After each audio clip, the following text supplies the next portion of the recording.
అందరికీ నమస్కారం.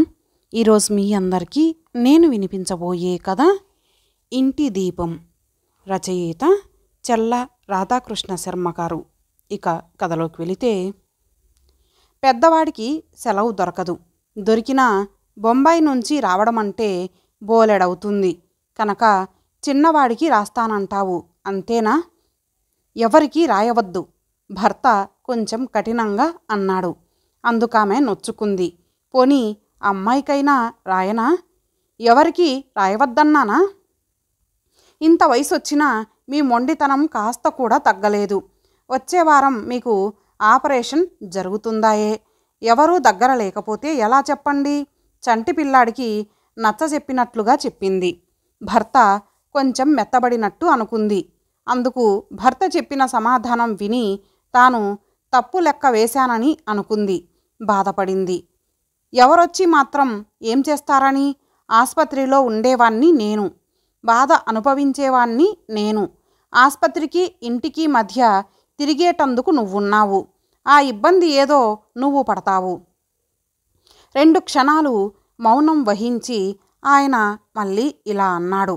ఆ మాటలు శూలాల వలె ఆమెకు గుచ్చుకున్నాయి. వట్టి తిండిదండగా వచ్చిన వాళ్ళకి వంట వార్పులు చేసి పెట్టలేక నువ్వు సతమతమైపోయావు. అసలే నాకొచ్చే పెన్షన్ డబ్బులు అంతంత. ఆపరేషన్ ఖర్చులే భరిస్తామా? వచ్చే వాళ్ళకి అన్నీ అమర్చి ఆ ఖర్చులే భరిస్తామా? ఖర్చుల విషయం గుర్తుకి రావడంతో ఆమె మూగనోము పట్టక తప్పలేదు. భర్తను దీనంగా చూసింది. ఆమె మనోవ్యధను ఆయన గుర్తించాడు. ఓదారుస్తున్నట్టుగా చెప్పాడు. నీ బాధ నాకు తెలుసు. నిన్ను బాధ పెట్టాలని నా ఉద్దేశం కాదు. తన మన అంటూ ఎవరైనా వస్తే నీకు కొంచెం ఆసరాగా ఉంటారు. కానీ మన పిల్లల మనస్తత్వాలు ఎలాంటివో నాకంటే నీకు బాగా తెలుసు. యువతలి చెంబు తీసి అవతల పెట్టరు కోడళ్ళు. మన ఇంట్లో వాళ్ళు ఏమైనా పని చేస్తే అది చూసి సహించరు మన పుత్రరత్నాలు. మనకు సహాయం అంటావా? పక్కింటి వాళ్ళు ఎదురింటి వాళ్ళు ఉండనే ఉన్నారు. నోరు మంచిదైతే ఎప్పుడూ ఊరు మంచిదే. ఈ విషయానికి కూడా ఇంత రాద్ధాంతం జరగాలా? ఆమె చికాకు బయటపడింది. అవునవును, నేను చేసేది రాద్ధాంతం. ఏది చెప్పినా అర్ధాంతరంగా మాట ముగించాడు. ఎదురింటి ఆరుముఖం గేటు తెరచుకొని లోనికి వస్తున్నాడు. అది ఆయన గమనించాడు. రండి రండి, మీరు రమ్మనకుండానే వస్తున్నాను అంటూ కుర్చీ దగ్గరికి లాక్కొని కూర్చున్నాడు ఆరుముఖం. అదే ఆత్మీయుల అనుబంధం. ఆయన ముఖంలో నవ్వు కనిపించింది. మీకు ఆపరేషన్ జరిగే రోజున నేను ఊర్లో ఉండను. సరిగ్గా సమయం చూసి మా బాస్ నన్ను పొరుగురికి వెళ్ళమన్నాడు. సరే అనక తప్పలేదు. ఆరుముఖం నొచ్చుకున్నాడు. మీరు చూపుతున్న ఆప్యాయతే నాకు సగం బలం. మీరేమీ అనుకోకపోతే ఒకటి చెప్పాలనే వచ్చాను. ఆయన ఆదుర్దా కనబరిచాడు. ఆరుముఖం జేబులోంచి ఒక కవరు తీసి ఆయన చేతిలో ఉంచాడు. ఇది ఉంచండి అన్నాడు. కవరు తెరిచి చూస్తూ, ఏమిటండి ఇది ఆరుముఖం గారు అన్నాడు. ఇప్పుడు మీరు అవసరంలో ఉన్నారు. అవసరానికి పనికొస్తుంది. మీ తమ్ముడుగా నేను చేస్తున్న సహాయం అనుకోండి. అంత మాత్రం సహాయం చేయడం తమ్ముడికి హక్కు లేదా? నన్ను మీరు మోగవాణ్ణి చేస్తున్నారు అంటుండగా ఆయన శ్రీమతి కాఫీ గ్లాసులతో అక్కడికి వచ్చింది. క్షేమంగా ఉన్నారా? ఆమె నోరారా పలకరిస్తూ ఆరుముఖం చెంత కాఫీ గ్లాసు ఉంచింది. మరొకటి భర్తకు అందించింది. పాపం మామీకిదా తలకు మించిన పని. చూశావా సరు, ఆరుముఖం గారు 700 ఇచ్చారు. అవసరానికి ఉంచుకోమంటున్నారు. నాకు 50 ఏండ్లు దాటినా నన్నింకా సరు అని పిలవడమే మీ మామకు అలవాటు. ఆవిడ సిగ్గుపడుతూ చెప్పింది. ఆవిడ పేరు సరోజిని. అదీదా మీ భార్యాభర్తల్ని చూస్తే నాకు పట్టిన విషయం. ప్రేమ పక్షులంటారు చూడండి, అట్లా ఉంటారు మీరిద్దరూ. ఆరుముఖం కాఫీ సిప్ చేస్తూ అన్నాడు. మీకు ఏం కావాలన్నా మా ఆడవాళ్ళని అడగండి. సంకోచం అక్కర్లేదు. క్లినిక్కి వస్తుంది. అబ్బాయి కూడా తోడుగా ఉంటాడు అన్నాడు ఆవిడ్ని చూస్తూ. కృతజ్ఞతాపూర్వకంగా ఆమె ఆయన వంక చూసింది. మనస్సులో ఏదో చెప్పలేని భయం. భర్తకు తెలియకుండా పెద్దబ్బాయికి ఉత్తరం రాసింది. నాన్నగారి కంటి ఆపరేషన్కి సహాయం చెయ్యమని కోరుతూ, వీలైతే 4,000 డ్రాఫ్ట్ మూలంగా పంపమని అడిగింది. తోచిన సహాయం అర్థిస్తూ చిన్నవాడికి కూడా రాసింది. భర్తకు తెలిస్తే తప్పక అగ్నిహోత్రావధాన్లు అవుతాడని అనుకుంది. భయపడింది. గలగలమంటూ మాట్లాడే మామి విచారంగా కనిపిస్తున్నారు. అబ్బే, అదేమీ లేదండి, ఆవిడ అంది నవ్వు తెచ్చుకొని. మీరేమీ కలవరపడకండి. ఆ మురుగన్ దయ వల్ల ఆపరేషన్ చక్కగా జరుగుతుంది. మేమంతా ఉన్నాము అంటూ ఆర్ముగం సెలవు తీసుకొని వెళ్ళాడు. వెడుతున్న మిత్రుని వైపు ఆయన కళ్ళప్పగించాడు. ఆవిడ ఖాళీ గ్లాసులు లోపలికి తీసుకువెళ్ళింది. అనుకున్న రోజున ఆయనకి ఆపరేషన్ సవ్యంగా జరిగింది. బెడ్కి తీసుకువచ్చేంతవరకు ఆయన భార్య, ఆరుముగం కొడుకు అక్కడే ఉన్నారు. మధ్య మధ్య ఆపరేషన్ చేసిన డాక్టర్ గారు వచ్చి చూసి వెళ్ళారు. సాయంకాలం అవుతోంది. సరు, భోజనం చేశావా? ఆయన నవ్వుతూ అడిగినందుకు ఆవిడకి ఏనుగెక్కినంత సంతోషం కలిగింది. ఈ మధ్యకాలంలో ఆయన అంత ఆప్యాయత ప్రకటించలేదు. ఆమె బదులు చెబుతుంటే ఫ్లాస్కుతో ఆర్ముగం కొడుకు వచ్చాడు. క్యాంటీన్ నుంచి డబ్బులు ఇవ్వబోతుంటే, వద్దు మామి అన్నాడతను. తీసుకో బాబు. వద్దు సార్, మా నాయనగారు 200 ఇచ్చి వెళ్ళారు. మీకు అవసరమైనవి తెచ్చి ఇవ్వమన్నారు.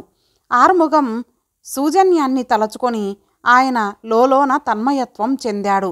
నిజమైన స్నేహానికి గల విలువను ఏ షరాబు లెక్క కట్టలేడని అనుకున్నాడు. నా వల్ల మామీకి భోజనం లేట్ అయ్యింది అంటూ రూమ్ తలుపు మెల్లగా తెరిచి లోపలికి వచ్చింది ఆర్ముగం భార్య. మురుగన్ దయ వల్ల మామకు ఆపరేషన్ కాంప్లికేషన్స్ లేకుండా జరిగింది. అది మనకు కావలసింది. నిండా సంతోషం. ఆయన లేవడానికి ప్రయత్నించాడు. వద్దు మామ, మీరు పడుకోండి, ఇలా కూర్చోండి అంటూ ఆమె కుర్చీ చూపించింది.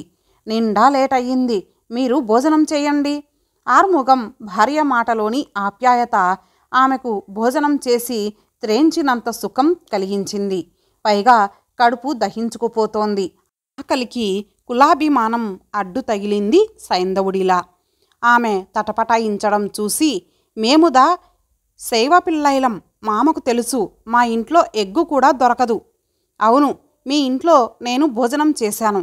ఆవిడ కొడుకు దగ్గరకు బొంబాయి వెళ్ళినప్పుడు ఆయన అన్నాడు. మామీకి కొంచెం పట్టింపు. అబ్బే, అదేమీ లేదు. బొంబాయి వెళ్ళినప్పుడు రైల్లోనే టిఫిన్ భోజనం అన్నీను. ఆర్ముగం భార్య తెచ్చిన భోజనం చేసేటందుకు ఆమె సుముఖంగా ఉన్నట్లు కనిపించింది. మామి, మీకోసం స్పెషల్గా మామిడికాయ చట్నీ, ముక్కల పులుసు చేసి తీసుకొచ్చా.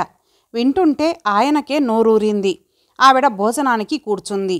మామి, చెప్పడం మరచిపోయా, మీకో లెటర్ వచ్చింది అంటూ ఆరుముగం భార్య ఒక కవరు ఇచ్చింది. కూర్చున్నదల్లా లేచి చెయ్యి కడుక్కొని ఆవిడ కవరు చింపింది. ఉత్తరం చదవసాగింది లోపల. ఎక్కడ్నుంచి ఆయన ప్రశ్నించాడు. పచ్చి వెలక్కాయ గొంతులో ఇరుక్కున్నట్లు అనిపించింది ఆవిడకి. ఉత్తరం మీద ధ్యాస నిలవదు. సమాధానం చెప్పక తప్పింది కాదు. బొంబాయి నుండి. అంతా సౌఖ్యందానే అక్కడ? నవ్వుతూ అడిగింది ఆరుముగం భార్య. నా ఆపరేషన్ గురించి రాయొద్దన్నాను కదా, నాకు తెలియకుండా ఎందుకు రాశావు? అదేం మాట మామ, తండ్రికి ఆపరేషన్ జరుగుతుంటే పిన్నోళ్ళకి తెలపకపోతే ఎట్టా? అలా అడగండి ఆయన్ని. మీ మామకు చెప్పకుండా ఉత్తరం రాశానని ఆయనకి నా మీద కోపం. భర్త పట్ల కలిగిన కోపాన్ని తెలియజేసేందుకు అవకాశం కలిగినందుకు ఆవిడకి కొంచెం తృప్తి కలిగింది. కానీ ఉత్తరంలోని విషయాలు మనస్సుని బాధించాయి.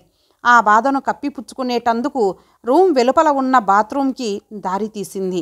ఆవిడ ముఖంలో వచ్చిన మార్పుని గమనించిన ఆరుముగం భార్య ఆవిడని అనుసరించింది.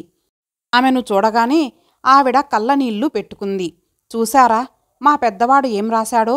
వాడి పిల్లవాణ్ణి స్కూల్లో వెయ్యాలట, డొనేషన్ కట్టాలట, 5-6 వేలైనా వాడికి ప్రస్తుతం అవసరమని, మా కోడలికి అనారోగ్యంగా ఉందని, మందు మాకుల కింద బోలెడు ఖర్చవుతోందని రాశాడు.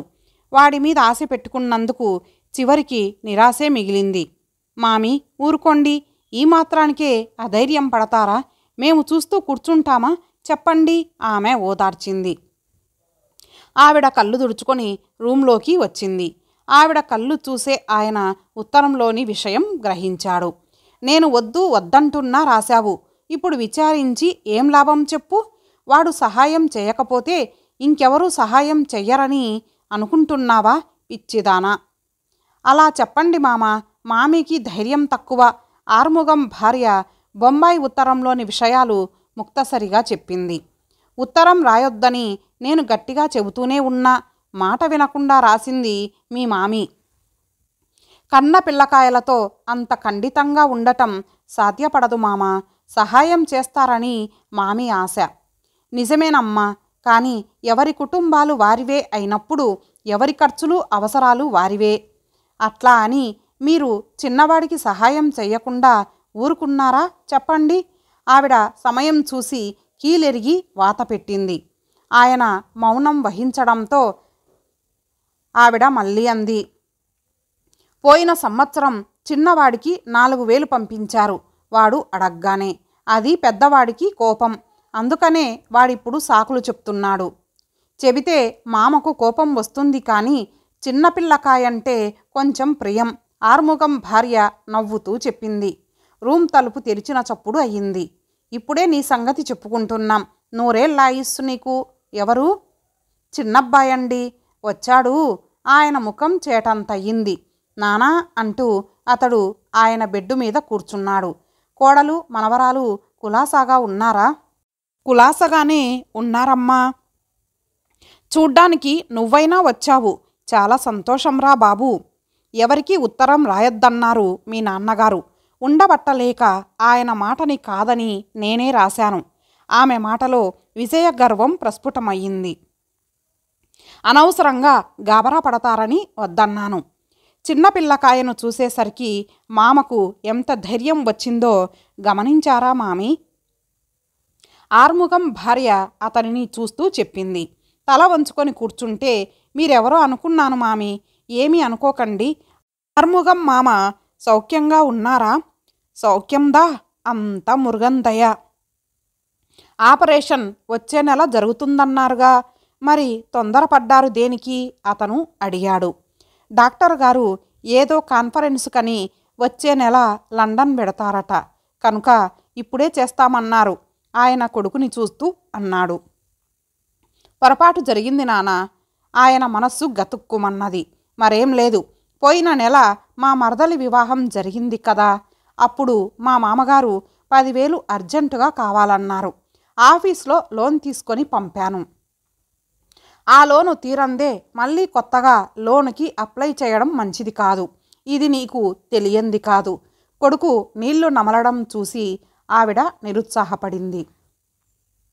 పోయిన సంవత్సరం నీకు 4,000 పంపాను అడగ్గానే గుర్తుందా? ఆయన కంఠస్వరంలో కొంచెం కరుకుదనం తొంగి చూసింది. లేకేం, అమ్మాయి స్కూల్లో చేరుతోందంటే డొనేషన్గానైనా పనికి వస్తుందని పంపావు. నేను కాదనడం లేదే. అప్పుడు చేతిలో ఉంది, పంపగలిగాను. ఆ సహాయాన్ని నేను గుర్తుంచుకున్నావు కనుక ఇప్పుడు నాకు సహాయం చెయ్యమని కోరుతున్నాను. నోరు విడిచి అడుగుతున్నాను. మనవరాలంటే నీకు ముద్దు కనుక సహాయం చేశావనుకున్నాను. ఇలా అని తెలిస్తే ఆ డబ్బు నేను ముట్టుకునేవాణ్ణి కాదు. కొడుకు మాటలు వినేసరికి ఆయనకి మతిపోయినట్లయింది. అదేమిట్రా బాబు అలా అంటావు అని తల్లి కొడుకు ముఖంలోకి చూసింది. ఉన్నట్లుండి వాతావరణం వేడెక్కడం చూసి ఆర్ముగం భార్య మొదట్లో నిర్ఘాంతపోయినా తర్వాత నొచ్చుకుంది. ఆ మాటలు వింటూ తానక్కడ ఉండటం భావ్యం కాదు అనుకుంది. మళ్ళీ ఏమనుకున్నదో ఏమిటో, పెద్దాయన్ని అట్లా అనకూడదు బాబు అంది అప్రయత్నంగా. అన్నయ్య మాదిరి నేను ఇక్కడికి రాకుండా ఏదో ఉత్తరం రాసుంటే సరిపోయేది. వచ్చి పొరపాటు చేశాను అంటూ లేచాడు. ముఖం కందగడ్డలా ఉంది. రేపు డ్యూటీకి వెళ్ళాలి, వెళ్ళొస్తాను అన్నాడు కొడుకు. ఇంటికి వెడదాం పదరా బాబు, భోజనం చేసి వెడుదువు కాని అంది తల్లి. ఆ మాట కొడుక్కి వినిపించినట్లు లేదు. మామీకే లేదనుకున్న ధైర్యం మీకు లేదు. మీకు ఏం సహాయం కావాలన్నా చెప్పడం నేనున్నాను, మా పిన్నోడు ఉన్నాడు అంది ఆర్ముగం భార్య. ఆమె వంక దీనంగా చూస్తూ, ఇంటి దీపం కదా అనుకున్నా, మీసాలు కాలాయి ఆయన అన్నాడు ప్రతి అక్షరం నొక్కి పలుకుతూ. నిద్ర రాకపోయినా నిద్రపోతున్నట్టు నటించాడు. ఇంతటితో ఈ కథ సమాప్తం. మరలా ఒక మంచి కథతో కలుద్దాం. అంతవరకు సెలవు. నమస్తే.